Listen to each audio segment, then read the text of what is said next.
Hey guys, by the time you're watching this, it's 2025, and we're going to talk about one of the most popular New Year's resolutions that people set for themselves. It is a financial resolution, and that is to save more money. According to a website I found online, 26% of Americans have a New Year's resolution of saving more money than they did the prior year. So if this is you guys and you're wanting to save more money, but you're not sure how to do it, I'm going to give you guys some advice and why I myself don't set New Year's resolutions. Hey guys, if you are new here, my name is Susan Velez, and on this channel, we talk about making money, saving money, investing money, and taking care of our health so that we can catch up for retirement, especially if you're late to saving for retirement like me.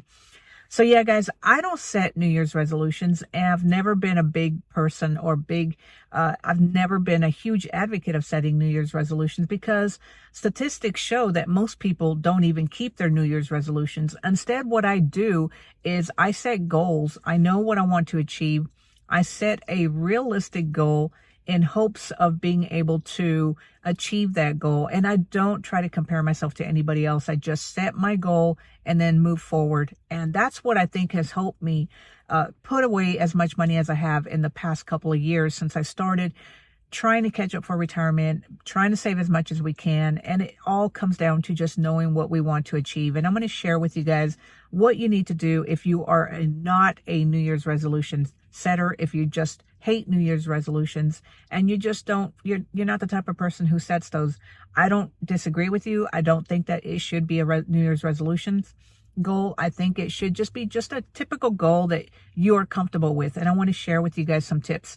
So first of all, you have to know what your goal is. I mean, why are you trying to save more money? And we're going to be talking about money on this, guys. I know a lot of people set all kinds of resolutions, goals from losing weight, learning a new language or whatever. But on this channel, we talk a lot about finances. So we're going to stick with finances. And if it is your goal to save more money in the upcoming year in 2025, then hopefully these tips will help you out.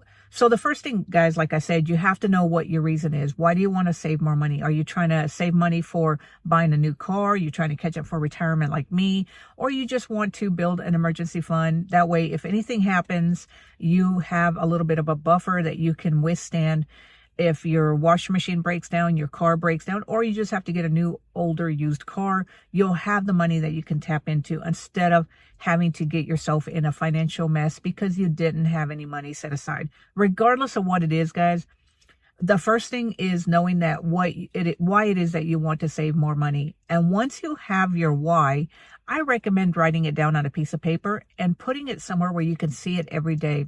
Statistics have shown, guys, that people who actually write down their goals are more likely to achieve their goals. Now, I myself, really, when I got started setting all these goals, I used to write my stuff down. Instead, now, because I have the same goal every year, which is to save as much money as I can, then what I do is I created a spreadsheet on Google Drive, and I have all my investments. Every time I put money in there, I put it on there that I deposited this much into my Roth IRA.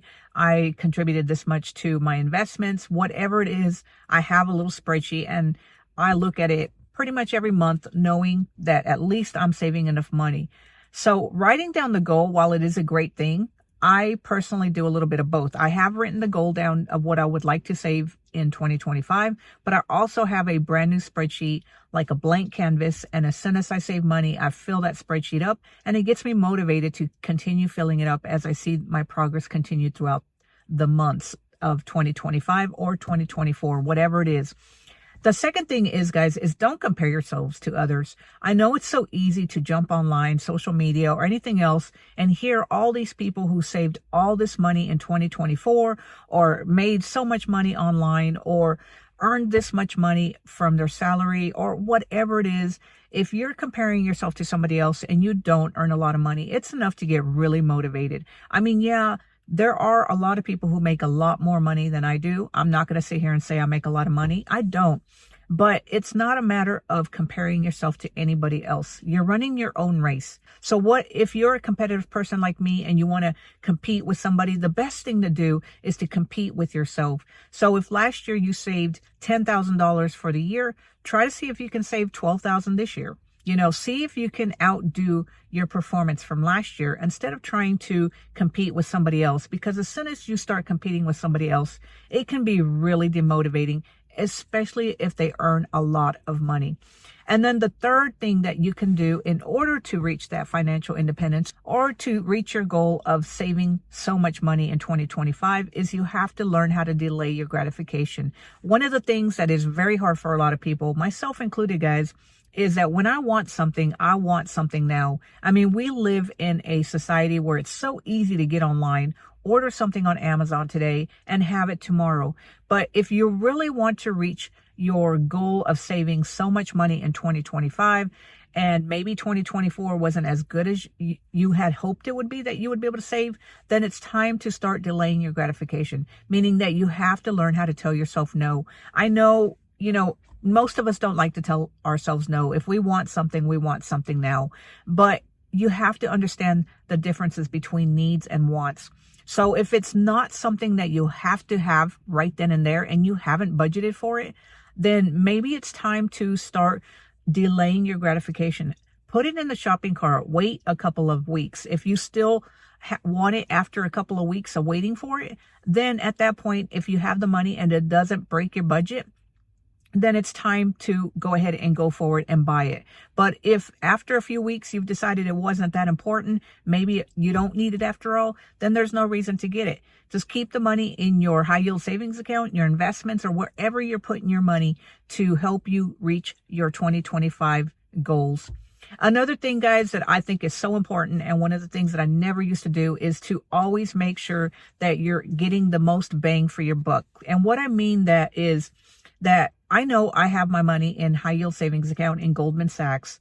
Well, with the interest rates on the banks dropping, the interest rate has dropped quite a bit on Goldman Sachs. At the time you're reading or watching this video, my money at Goldman Sachs is earning 3.9%. which isn't bad, better than a typical bank. But I have learned in the past couple of years is that you want to always be looking for new vehicles that are going to pay you the best money or the best interest for your money. So whether you have to move your money from your traditional checking account or your traditional savings account because they're not paying you any interest on your money, and you have to open a high yield savings account online because they offer the best money or the best interest on the money that you will have in your savings account, don't be scared to do your research and find out where to park your money. That way you can get the best interest for your money. It doesn't necessarily mean that you have to have everything in the stock market. As a matter of fact, I don't think you should have everything in the stock market. You need to have a good emergency fund in a high yield savings account or T-bills. That way you can access whenever you need it. Now, high yield savings accounts are going to be more liquid than T-bills, but T-bills you can buy in increments of like 4, 8, or even 13 weeks that you can leave in there, not pay state taxes on your T-bills versus paying state taxes on a high yield savings account. So understand the differences of the vehicles, know where you want to put your money, and don't be scared to move your money around so that way you're getting the best bang for your buck. And then guys, if you don't know anything about where to put your money, you're not, sure where to park your money or what to buy, do your due diligence. Make this the year of learning about finances, educating yourself. That way you can get the best bangs for your money, guys. Nobody is going to show you this unless you come from a family that taught you all this stuff when you were growing up.